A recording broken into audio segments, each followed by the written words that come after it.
Hello everyone, welcome to another Wednesday and another Biz Chats. I'm so excited. As you know, every Wednesday we interview expert guests on a variety of topics. Today I'm super excited to actually talk with Chris from My First Seven. Today we're going to be talking about goal setting. So I'm going to invite him on the chat. We're going to learn more about Chris, we're going to learn more about My First Seven, and we're going to get this started. Hey Chris, how are you? Good news, Gio. How are you? Can't complain. I'm excited. Another Wednesday, another Biz Chats. That's right. I just want to check you can hear me okay. Yeah, your sound's pretty good. Yeah. Okay, excellent. Yeah, well, right off the bat, tell everybody more about yourself and My First Seven. Yeah, sounds great. So I'm a former engineer, recovering engineer from Calgary, Alberta. Got into investing and acquiring small businesses about 10 years ago, and have had a good run, and decided to launch a brand called My First Seven, where I can teach other people how they can go through the process of acquiring an already successful small business as a viable path to entrepreneurship. You like to use the phrase entrepreneurship through acquisition. Correct. I basically live that, and I try to teach other people the same. And just because the opportunities are so plentiful, and I like to see the success that's available to other young entrepreneurs, and then seeing the older entrepreneurs get their payday, essentially. It's very satisfying. Absolutely. Yeah, same here. So I guess essentially you see the biz on marketplace as a great playground sort of thing with inventory to look at and whatnot. Truthfully, since our interview, you were a guest on my podcast in early days, and I had a blast. Yeah, me too. And since then, I checked out your platform at BizOn, and I have contacted probably half dozen opportunities. Oh, nice. And even posted one myself. So there is a Vancouver-based drilling company that's for sale, and that's one that I'm bringing to the marketplace. So if anybody's interested in that one, just hit me up. Yeah, no, thank you. Well, thank you for being a user, and thanks for engaging. That's awesome. But I respect your time, so let's get right into it, because I think this topic's really important. Goal setting, should be front and center for everyone. I'm big on goal setting. It's literally the foundation of my day. Sometimes when my friends and family see my calendar on my phone, they just see it, laced with so many to do and tasks and whatnot and milestones. And in my opinion, those are my mini goals and mini milestones in order for me to achieve my ultimate goal. But out the gate, the first question is, how has goal setting influenced you as an entrepreneur? Well, yeah, actually, and I hope this conversation is two-way, because I know you're a very goal-driven guy. Based on our first conversation, I got that from you, and how you like to break up larger goals into smaller goals. Absolutely. And I believe we are aligned on that. So hopefully, as I go through some of my frameworks on this chat, you can challenge me or contribute, say where you differ, or disagree, or agree, whatever. So how has goal setting influenced me as an entrepreneur? I would frankly say that it has changed for me how I make goals and why I make goals. It has changed from my 20s to my 30s. I'm 35 now. I'd say through my first business cycle, first 10 years being in business for myself, goals were essential in order to just have a direction. Because when you're an entrepreneur, it is a blank page. You can literally do anything with your day, and a goal is useless if it is not helping you on a daily level decide what to do with your time, how to prioritize, and if it's not guiding you, you know that you haven't designed good goals. And like you mentioned, a goal, my big goal was to make $1 million. I wanted to be a millionaire by the time I was 30. Where this came from, I did not understand at that age, but it was driving me. Exactly. So to me, as I went through this journey and learned more about goals and human psychology, I learned that goal setting is really how you tap into your motivational pathways and how you prioritize. Now, most of society, I would suggest, is tuned into what I call the achievement-focused success model, right? So success equals achievement. And that $1 million target, for example, is something that, as a young man, I believed society would mark as success because you've achieved some big number. Sure. But when you hit it, it's not necessarily satisfying. It can be empty. It can be a hollow goal. And to me, that's an avoidable situation to be in. And you can achieve those things, but you can still have a fulfilling goal as well. It doesn't have to be mutually exclusive. So what I think you need to understand is basically the 6 basic human needs under Maslow's hierarchy. So if what you're doing, you've achieved those 6 basic things like shelter, safety, food, all that kind of stuff. If none of those feel at threat in your job, you can start moving towards the self-actualization phase. And if you've ever listened to Daniel Pink and his writing on motivation and drive, there's 3 elements that he writes about. I think there's 4. There's autonomy, right? So are you doing what you choose to do? Do you feel free in what you're doing? Are you connected to a purpose, right? Is what you're doing meaningful to yourself and others? There's mastery. So are you actually up to something good? Are you getting good at something? And then I think the 4th element is relatedness. So are you part of a growing and thriving and strong community, one where you're intrinsically trusting others? So what I think that does is it causes a shift between what I would call the coercion model. So like goal setting typically is tied around either achieving a reward or avoiding a punishment. And part of human psychology is that we are driven by that. There's your move towards decision making and there's your move away decision making. That's why rewards and punishments work. Yeah. But if you can tap into that level of self-actualization, intrinsic motivation, and you can tie your goals into your psychology on that level, you're much less likely to fail the pursuit of your goal on a daily basis, and you're much more likely to actually feel fulfilled and joyful when you achieve that, as well as hitting whatever other targets you've laid out. So sure. How that's affected me as an entrepreneur, I would say it's really driven what I study in human psychology as a business owner, as a leader, as an individual, and then how I set my goals to achieve the kind of life I want. Seriously, without goals, I'd be kind of aimless, right? Yeah. I don't have a boss as an entrepreneur, so I can't underestimate how essential they are. No, I agree with you, and not to not to add more content to what you just mentioned, because it was great, but I feel that especially when you're setting goals as an entrepreneur, you really need to do a great job at tapping into your internal passion and your why. Like, for example, yes. and simplifying it as well. Because I think when people don't simplify it, they get overwhelmed and then they just go all sloppy, right? Like for me, it took a long time for me to simplify, what my why is, what my passion is, and what my ultimate goal is. And for me, I simplified it in my why is basically I'm a person that likes to see ideas and take action on it. I like to build. I like to bring an idea and bring it to life. So my ultimate goal that basically sets up my daily goals and gets me driven and forward thinking, right? And always optimistic about the future is to build a company that people love to use and build a company that people love to work for, right? Yes. So I've simplified it. So now I know, okay, now daily I need to work towards that, right? Do you think you know why you want to do that? Like what do you get out of that reality coming to be? Yeah, well, basically one is seeing an idea actually come to life. And then the second is I love people. Like I love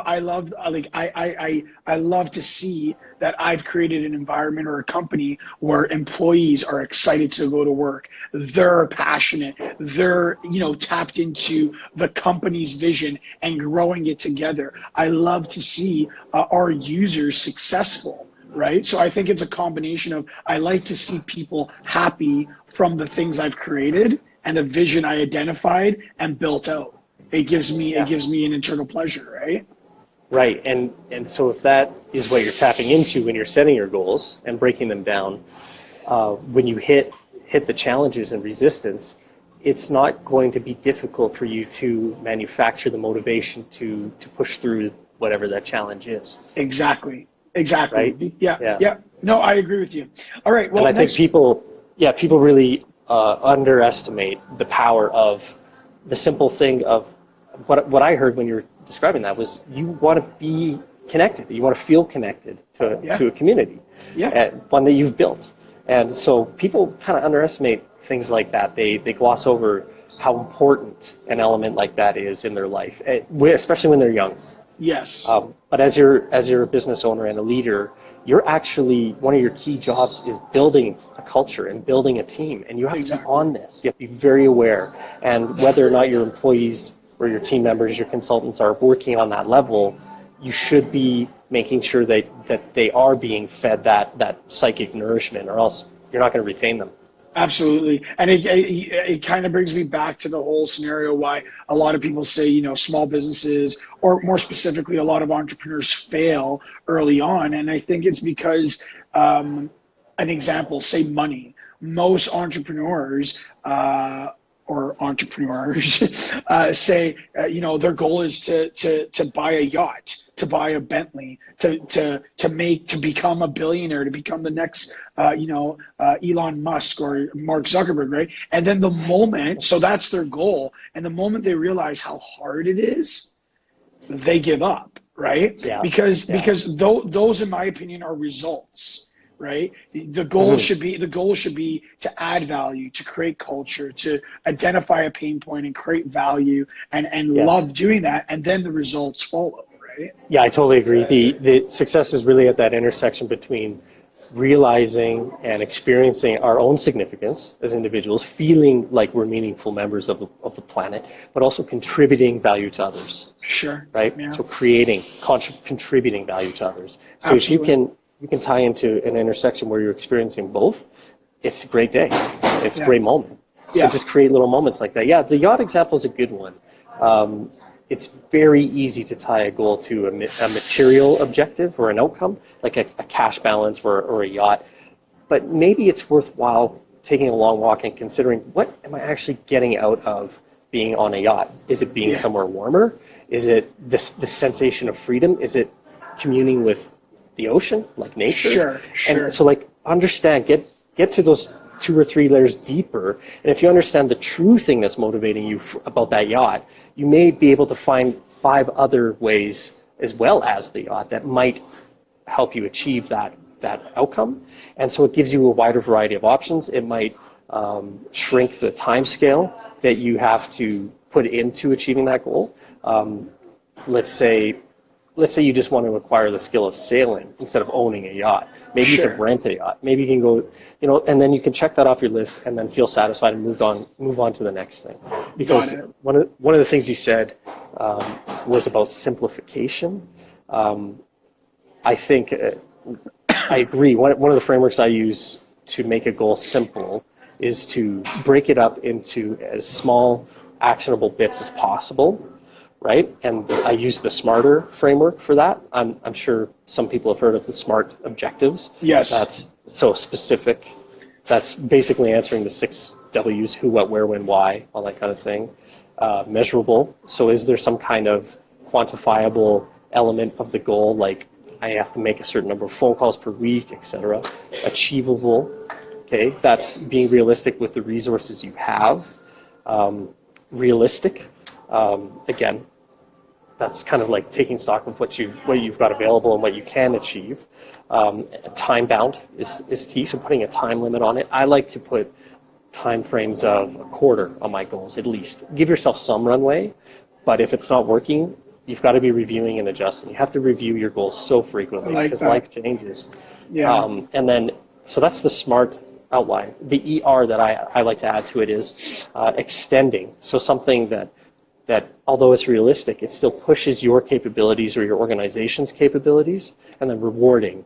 So that's knowing what it will mean if it's achieved and what the result will accomplish, right? So that's gaining alignment with your why, right? Yeah. It has to be rewarding on that intrinsic level. So that to me is a SMARTer objective, and the objectives are basically the steps towards the larger goal. And if you can't sit there and answer those questions about your goal. And if you're sitting and contemplating, like, do I understand why I'm doing this? Do I think there's a priority that will be higher that will push me off of this goal? Then you haven't designed good goals. Yes. If you can't answer those questions and say this is top thing, because really, in a moment, you only have one thing to work on. So in every day, if you're not putting that effort into achieving your top priority, how are you going to get anywhere? It's so easy to be distracted. I agree with that. No, that's great. All right, so next question here. So what are some mistakes people can make when setting goals? So I know we've went over a bunch of stuff, but specifically, what do you think, the top mistake is, for example? Yeah, I've given this kind of question a lot of thought, and I think that there's quite a few things. One is not actually setting a goal to what your true north is, what your top priority actually is. So you can, if you're tapping into the wrong motivational pathway, you're setting yourself up for failure, right? And if you're not designing your goal in a way that meets those smarter objectives, your odds for success are just reduced dramatically. So to me, that's the number one mistake, is just designing goals improperly to begin with, and not realizing how important it is to align your goals with your own motivational pathways. And if you don't understand that about yourself, you can't achieve success in goal setting. You have to know what motivates you. Okay. Now back on that. So have you found any ways, for example, where people or yourself can minimize that mistake? Like, what are ways to minimize or reduce the damage of that mistake? Yeah, I think the best way is frequent check-ins with your goals. It's really trial and error, and being really, really present with what you're doing on a daily basis versus what you think you should be doing. So to me, that's a daily review. Winning in the mind and achieving front sight focus, right? If you have a goal, it has to be front and center in your vision to accomplish it. So if there's things that are taking you off of that pathway, you really need to take a step back and look on the higher level and ask yourself, what am I missing, right? What should my goal be if I cannot simply channel my effort, my ambition, and energy into what I said my number one goal was? Yeah. If that's happening, man, you're lying to yourself, and the people in your team are lying to themselves. You need to get clear on what you're up to. Yeah. First and foremost, what your why is. So I think the biggest thing that helped me out the most was daily journaling, like you and I agree with, breaking down your day into time blocks, and dedicating time, even if it's an hour to 90 minutes in the morning, to deep focus work on a long-term goal, and then giving yourself time buffers to let life happen, and then having another time block in the afternoon or the evening that allows you to focus on other goals that you may have that are shorter term for your business. But I mean, the reality is that we all have goals in other areas in our life. We talk about work-life balance. And so the other thing that's really helpful for me in avoiding failure in goal setting is having goals in more than one area in your life. It can't just be about business. So I like to use 4 categories. This is after simplifying. I used to have 8 categories. There you go, right? Yeah, so it is about, it's an iterative process. You have to review what you're doing and throw away what's not working. So through the 8 categories, I collapse them into 4. The first is prosperity. So that's like wealth generation, contributing to charity, having some kind of financial metric tied to it. Then there's relationships, my community building, volunteering, my family, my wife, my friends, my health, and then identity. So understanding myself and who I am and who I'm projecting to be. So I find that framework to be very useful to set short-term and long-term goals in each of those categories, and then review it quarterly. Yeah. Right? Did I make progress on this? How far? And being brutally honest with yourself. Should I still have this as a goal in this category or not? Do I need a new category? Are these leading to fulfillment, joyful fulfillment when I achieve them? Right? If I'm not hitting the buzzer, then I'm not aligned. Right? If I'm not making progress, then I'm not aligned. Like 2017 was a really interesting year. We talk about this subject because it's January. We had solstice. It's typical time for people to sit and reflect and relax and think about the year that was and the one that's going to be. So I know everybody's doing their goal setting right now, and if they haven't, it's a good time to do it. Agree. Yeah. So 2017 was a really weird year. I didn't hit a lot of business, what you consider prosperity or business success, but I had off the charts success in relationships, identity, and health. So I could have had what felt like a really down year, but by having these other categories, I still felt pretty good about what I accomplished last year, and it steers me towards what I want to achieve this year, and how I balance my time. Because, like, what your life is how you spend your days, right? It's what it really comes down to. And if you're not doing that consciously and choosing what to put in your day, your life is not in your control, right? You might as well say free will doesn't exist, and you're just on autopilot. And so I think being an entrepreneur is about creating the life you want. Yeah, and I agree with that. And something that inspired me, I actually had the privilege of seeing Tony Robbins, and he went over, I call it the Tony Robbins approach, but it sort of aligns me with setting my day up properly and on the right foot. Keeping in mind what my ultimate goal is. And he said, if you can't take 15 minutes to yourself, you don't have a life, right? So, yeah. so making sure you're grounded and you understand, your purpose for the day, and understanding that, each day adds up to your life is very important. So he said, take 15 minutes, for 5 minutes, breathe, think about nothing. For another 5 minutes, think about the top 3 things you're grateful for. That could be categorized in your 4 categories, right? Yes. And then the last one is think about three things you want to complete today, 3 your daily goals. So I think that, in my opinion, does a great job at aligning you and setting the foundation for that day up properly in order to meet your ultimate life goals. Yes, that's true. I think there's a thing one of my mentors says, that winning in the mind is a daily habit. Yes. So when you go through an annual exercise or a quarterly exercise where you're taking stock and an inventory of what you've accomplished, what you would like to accomplish, you create your list of objectives, you make sure they're smart. So you've got this inventory with you going forward. The next day that you wake up, you've got your list of 10 things you want to accomplish that year. So how do you translate that into daily action? So I think that's first you have to prepare your mind. And that's, like you said, how I do that is through breathing exercises, relaxation, right? It's amazing how we can tap into our intuitive decision making on a different level when we're relaxed. If you're stressed, you're in your fight, flight, or freeze thinking modality, and it's hard to consciously choose and access your creative capacity, which is, again, why I do this first thing in the morning when you're recharged and fresh. You haven't tapped into your decision-making capital as of yet, because that's limited on a daily basis. You can only make so many decisions in a day. So you relax, you chill out, you check in with your goals, and you set your focus on your goal. You envision it, actually. What will I accomplish today? How will I feel at the end of the day? Who's involved? What's the first call I make? Like, actually imagine it happening that day for yourself. And then that way you can tie it into what your overall mission is. And you can be very clear why you're doing it.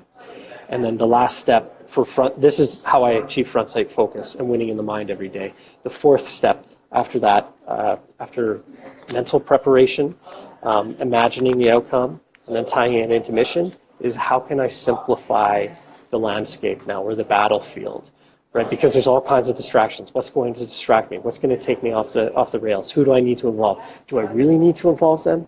Or is there another way I can get around doing this? What's the fastest way I can accomplish this? So you can kind of set up little games for yourself in order to get more efficient, more effective, do it with less resources. And it becomes like a fun little way to have a great day. Because if you've done this exercise and you agreed with yourself that this is the most important thing, if at the end of the day you got it done, you can look back on the day and say, yeah, that was a great day. I did enough today. And if at the end of the day you're reflecting and you feel unsatisfied, you need to examine why. What did I miss? Maybe I didn't. You want positive momentum at the end of the day, right? Oh yeah, so you can carry it forward into tomorrow. Exactly. Yeah. Okay. Yeah. No, So that's great. That's great. No, and I think, talking about vision work, I think I told you, but my background, I used to play some professional hockey as a goaltender, yes, and yes. vision work was number one on the priority list. Like my goalie coaches used to teach us to envision making a save, envision the game, envision. So I like that angle. That's great. Yeah, Now, so I think that covers yeah, the mistakes that people make with themselves. yeah, I'll cover if you're a business leader and you've got a team, the most common mistake that you can make with your teammates is just not challenging them on being honest enough and doing a thorough review every once in a while, being really sort of honest and challenging, yet in a compassionate, almost like fatherly way. Like if you have a staff member or a partner that's not achieving the goals that they agreed to, and that's going to lead to performance review conversations, sure, right? And it might lead to conversations that they may not be a fit for the culture. But through that honest conversation, you can start breaking down, well, how are you spending your time? And are you spending your time doing things that are totally draining to you, total drudgery, or tapping into your genius, essentially? And it's through those awkward conversations that you can actually align them to the purpose of your company and your company's mission, but also their personal ability to tap into what intrinsically motivates them. So I would say most business owners do not have conversations on that level that get into the personal why somebody's showing up to your office every day to make a living and to make a contribution to the world. It feels yucky, but actually getting into those conversations and helping them steer things on the right path can lead to tremendous success for them, or just identifying who shouldn't be on the bus yeah. and making space for the right talent, the right culture fit to come in. So I'd say most owners make that mistake, and it's totally avoidable. And I agree with you. Like, I don't know, this is my opinion. It may not be the right opinion, but at the end of the day, as a leader, as a business owner, you're there to be a motivator. You're there to make sure everyone's tapped in onto the same vision. You're a psychologist, pretty much, in my opinion, right? Like yeah, right. So I think more business owners have to double down on the fact that that's a top priority for their role. Yeah, Right? and being open to receiving feedback from your peer network, whether that's your staff or your partners. Like, I'm curious, you have a very interesting partnership structure. It's distributed somewhat. Do you guys ever get together physically, like maybe once a year, and you check in on each other's like growth and goals for the organization? As far as BizOn's partners, Yeah, we're constantly in communication. So I actually have monthly communications with all my partners, and then quarterly I try to pick maybe top 5 to 10 to try and meet face to face for a coffee or whatnot. So we're definitely always in communication to make sure that our goals are met, because from a partnership perspective on BizOn side, it's all about engaging in a reciprocal partnership. I don't want to, so we want to provide value and we're expecting value in return, but us providing value to our partners, in my opinion, is more important. We want to make sure they're happy and satisfied. Yeah, and so do you ever do check-ins on goals with your partners then, every once in a while? That there is part of the conversation, but not a loud part of the conversation. And I think after this conversation, that's going to be one of my goals now, is to make sure that, why aren't we talking about, or why aren't we making our goal setting part of our conversation louder, right, than the other aspects of the conversation. So thank you for that. I'm definitely gonna, you're welcome. I think you're so strong at it that if you brought it into that conversation, you might be able to provide additional value. And just check-ins, man. Yeah. It's how you avoid going through life as a zombie. Like, am I doing what I should be doing? Yeah, I think and then the other thing people tend to do, whether it's an organization or as an individual, is simply just taking on too much at once. And not being comfortable with the realization that, once you get something done, it's done, and it frees up time to get onto something else. And the cumulative effect of that, of just kind of breaking something down, doing it, knocking it out one step at a time, you can get miles and miles and miles ahead instead of freaking out that you should be working on 5 things a little bit at the same time, because it's like this myth of progress. There's no progress unless something is actually complete, right? And switching tasks and activities and focus has a huge cost, right? So there's big efficiency gains available if you just focus, just push and get something done. And if you're having a hard time doing that, that's probably an indication that your objectives have not been broken down small enough. And you want that momentum to keep going. So one of the things that I challenge myself frequently, even on a daily basis, is what can I let go of? So one of my questions that I contemplate daily is, what can I say no to today? Right? What can I put away? What can I let go of as an objective? Because it's just mental baggage. It's head trash. You feel bad about not getting to that thing that you said you would, and it slows you down. So by saying no to more, it allows you to say yes, an emphatic yes to the thing that really matters. And I think Warren Buffett's big on that. I believe it's him. He says what distinguishes successful people from unsuccessful is successful people say no a lot. So and you got to know why. Yeah, exactly, right. All right, so I have a few more questions, but I just want to remind the audience that this will be recorded and uploaded to YouTube. So if you don't have time to listen in live, that's no problem. It will be available on demand. Also, this segment is sponsored by My First 7. Once we're done here, please go and check them out. myfirst7.com. Learn more about them. Learn more about how you can engage with Chris and whatnot. So as far as the next question here, how do you make sure you stay motivated to complete, the work that has to be done in order for you to achieve that goal? Mm-hmm. Yeah, so we've touched on a few of those things. I think the first step is understanding yourself and your organization, knowing your why, knowing what motivates you and your team members, because everybody's a little bit different, but we're generally the same. There's some nuance you want to understand. So designing your goals to be in line with that, tapping into your motivation. But truth is, sometimes there's not people to delegate to, and there's tasks that need to be done that is just drudgery. So one of the things I like to do is really remind myself of the why, how this activity taps into that, and how it contributes to that outcome and that reason why I'm doing this.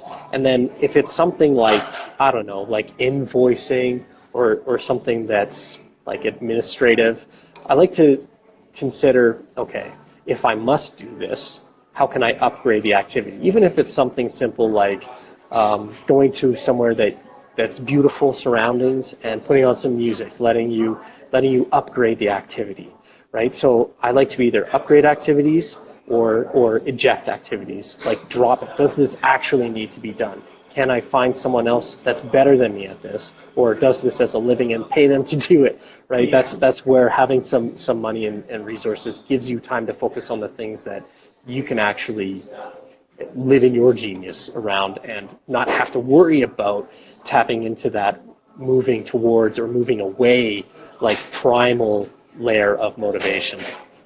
Got it. Nice. All right. So next question here is, and I like this question, can you explain the idea of fear as acting as a compass? Yes. Can you explain this? Yes. So one of the things that we've touched on in this call earlier was fight, flight, or freeze, right? So we have these very old mechanisms in our body. We have kind of multiple neural networks, our brain, our heart, our stomach, and these were the neural centers that allowed our bodies to respond to the environment and threats or reward possibilities in a way that just allowed us to make decisions quickly without having to think about it, because we didn't have a brain that allowed us to think. So fear is one of these things that's with us as a result. When you're feeling afraid, that is a massive signal and a huge opportunity to dig in. Like, most people run away from fear, or they fight against it, or they freeze. I suggest examine fear, right? There's a really great talk that Tim Ferriss puts on TED called Fear Setting. And so one of the fears that I have right now for myself and my family is Calgary the right place to be living? Like, what if I'm living in the wrong place? I'm terrified of this question, right? Because there's still a downturn in the energy industry, trying to find businesses to buy. It's tough to find something that is solid business that reconciles with what the owner wants as a valuation. And you're looking at it like, is this thing really going to survive if oil price stays low? Because everything's so tied to it. When my kids grow up, are they going to have great opportunities being in this place? Or should I be California, New York, or Toronto, right, where there's just more going on? I mean, I keep myself up at night thinking about this stuff. So instead of letting anxiety ride me, you can do fear setting and dig into that and ask these questions. And so that was one fear that I had, but I also had a fear of not investing, not being involved with more early stage startups. Like, I had a fear of missing out. Yeah. Right. So that's FOMO. And so by examining that, I allowed myself to relax around this and said, okay, I do want a reality where I'm contributing to startups at like a board level, at an advisor level, but I don't feel like I'm there right now. Maybe that's something for my next 10 years. Sure. So what can I do in this cycle today to prepare myself for this? What skills can I acquire? What network can I grow? Right? What insights can I gain that would make me a super valuable board member? Because I'm probably not going to learn how to code in Python or Ruby on Rails or whatever. So Sure. I can be part of these really cool startups that are making great contributions. But I can make contributions in other ways. So how can I position myself to do that when I'm done running my businesses and everything? I suspect I have another 10-year run where I achieve my earnings targets. And then at that point, I want to be more of a builder and a grower and a facilitator. So, but I was feeling that anxiety for what I should be accomplishing this year. And it was taking me off focus, right? I should be focusing on acquiring and running my own businesses, not investing in somebody else's startups and trying to just stay in tune with the trends on tech and skills and programming. I don't know. It's hard as you get older to see what's coming up next and feeling like you can't be part of it. And so I was experiencing huge FOMO, and by sitting down and just allowing that to be and realizing why I was afraid of missing out, I was able to resolve that and tune that into what my goals were for this year.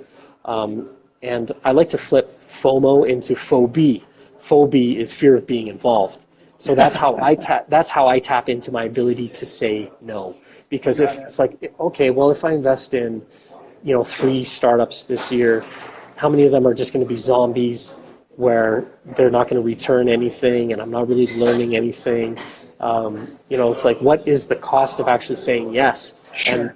And actually takes me away from coaching people how to buy businesses, on building that community, on finding great prospects to maybe acquire myself or list and find a great buyer for, right?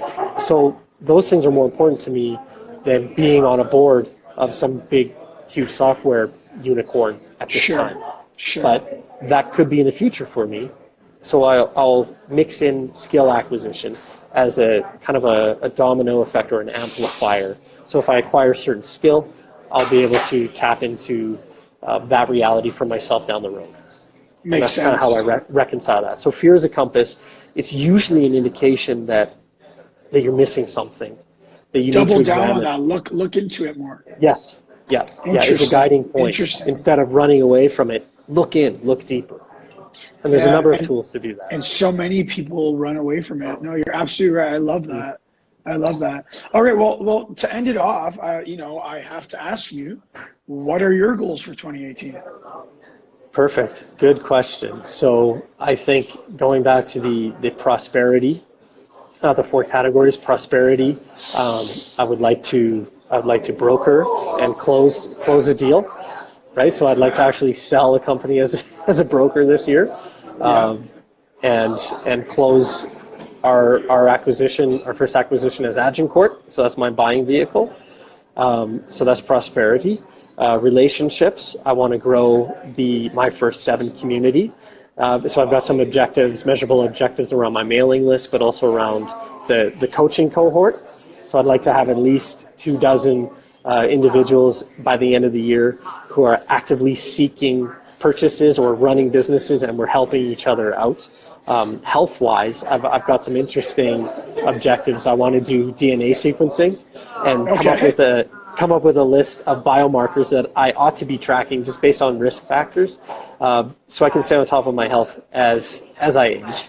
And then around identity, I think the goal around this is still a little unclear, but I'm looking deeper into the nature of my easygoing nature. I feel like I'm actually a little too passive, and I've realized this by examining the relationship I have with my children. I kind of let them get away with murder with me, and then I see, because it doesn't bother me if they're calling me names or whatever, it's kind of how we play, but I see their behavior on, like they might call their grandpa a name, and they need to understand that, and I'm like, oh, okay. And then I started to realize, actually, I kind of have this approach as a leader. I let a lot of things slide because it doesn't bother me personally, but it slowly erodes the expectations and the culture of the organization. Very true. So I'm going to examine that, and I know that's not a good goal at this point, but my intuition is pointing me in that direction. Sure. No, those are great goals. Those are great. And my word for the year, I like to do this as a theme, is ruckus. So I want to create a ruckus. I want to do some things that are a little more bold and maybe a little more aggressive and out of the ordinary than I normally would. Just kind of create a little chaos in my environment and see what I shake out of the tree. Nice. I love it. I think a month or so ago, a friend of mine in my network, he called me out on LinkedIn saying, hey, what are your goals for 2018? And, put yourself on video and share it with everyone. And my approach is similar to yours as well, right? I divide my goals into, business, family, and community. I'm gonna tell you what my goals are, so you hold me accountable to it too. So sure, let's hear it. My business goals is I want to make sure BizOn hits 100,000 active users. My family goal is I want to lose 20 pounds because I think my family deserves it. I think, coming Absolutely. from a background of being an athlete, I know the difference between being healthy and not healthy physically and mentally. So I think 20 pounds lighter would do a lot of good for me and my family. And then the third for community is I want to double the contribution BizOn has donated to Pencils of Promise. So BizOn actually donates a portion of our gross profits to Pencils of Promise, and they help build schools, train teachers, and fund scholarships for third world countries. So I think it's important because I believe in I don't believe in aiding people. I believe in empowering people. And if we can empower people with the resources and skills they need to become better individuals, whether, now they have a school or a scholarship where, their education is top and a top quality, and now they can become a small business owner or a professional or whatnot, that gets me excited. So, yeah. That's a really good point, actually. I glossed over that as a goal because the model that I'm approaching brokerage with is a little bit unusual. I've actually, instead of signing exclusive agreements with my listings, I actually tie into social contribution. So I allow them to choose a charity, and I dedicate a certain amount of the success fee to the charity of their choice. So I tapped into this by looking at Lemonade, the insurance startup. They let their users pick a charity, and when their premiums are being collected, a certain amount of their premium goes to Operational Lemonade, but it also goes to the charity of their choice. So when it comes to file a claim, if they file a fraudulent claim, they're not just hurting Lemonade, the insurance company, they're hurting the charity that they chose. Sure, of course. So if a prospect that you have an agreement with all of a sudden feels like, hey, this guy wasn't hustling hard enough, he's not bringing me great buying prospects, I found some other guy and I'm not going to bring him into the conversation, so I'm going to cut out this broker's commission. Happens a lot, right? They might feel a little bit of a sting and question, well, that charity that I picked is maybe not going to get the money that this guy earmarked, so it might make them think twice. A little bit more sticky, yeah. Yeah, a little stickier, but then it also creates this great opportunity to actually go and make a contribution to that charity directly and see how you can plug into that community. And yeah, one of my goals that I co-created with my daughter was to put in 100 hours of volunteering with her. She's 9, and I think it's time for her to. She wants to do some volunteer work, and so we're going to do that together. Good for you. Good for her as well. Yeah, totally. She makes me proud. Oh, good for you. This was a great conversation. This brings us to the end. This brings us to the end. But the way I end every Biz Chats is with a rapid fire. So I'm going to ask you 3 quick questions. First thing that comes to the top of your mind, just answer it. So what was the last song you listened to? The last song I listened to on purpose? Whatever. I would say, oh man, it's been a while, but I'd say the last song I listened to was 46 and 2 by Tool. All right, there you go. What was the last movie you watched? Ooh, last movie I watched was Ferdinand. All right. And what was the last book you read? Last book I read was Perennial Seller by Ryan Holiday. I'm constantly reading. So there you go. There you go. That question would be... I could tell because that was the quickest answer. Yeah. Yeah, I do. I dive into a lot of books. Good for you. Well, you know what? Thanks again, Chris. Thanks to My First 7 for sponsoring the segment. Like I tell everyone, these segments are recorded, downloaded and recorded on our YouTube channel, so we'll share that shortly. But make sure you tune in next week. We're going to have another expert guest. We're going to talk about another cool topic, provide you some value. And my little plug, the way I end off of every business chat is, if you're looking to buy or sell business, please check out mybizon.com. Thank you, Chris. Thank you, everyone. You're welcome. Thanks for having me on, Nuzio. No problem it's great to see you again. We'll chat soon. Okay, take care. Bye.